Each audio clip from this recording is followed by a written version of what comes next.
bahonani eng kuchlisini qarz olib bermayveradigan bolalar ishlasa kerak deyman-da. Bahonalar ensiklopediyasi degan kitobni o'qib katta bo'lganda, nafas olishidan ko'ra ko'proq Xudo haqqi degan so'zni ishlatadi, tavba qildim. Men necha kunda beraman dedim deydi. 20 kunda desa, bo'ldi 20 kunda beraman deydi. O'zi o'tib ketgan hali kun. Uni srogi cho'zilaveradi o'zidan o'ziga.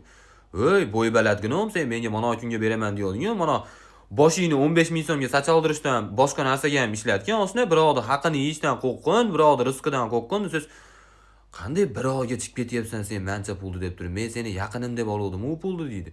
Eng qizig'i birodar rizqini bir oy yeyolmay sen shirk keltirmay munofiq bo'lib, o'zingizni pulingizni so'rayotganingiz gunohkor qilib siz indamay tursiz. Oshna hali kuni so'rayapman telefonda. Do'stim, mana pulni berib yuborasizmi deb голосовой o'tasam, orqasidan senlar mashinniklar sun'iy intellekt orqali yozishyapsan, men senlarga ishonmayman. Dunyoda faqat men biladigan narsani aytish deydi. Maktabni 3 ga bitirgansan, dunyoda faqat sen biladigan narsaning o'zi yo'q.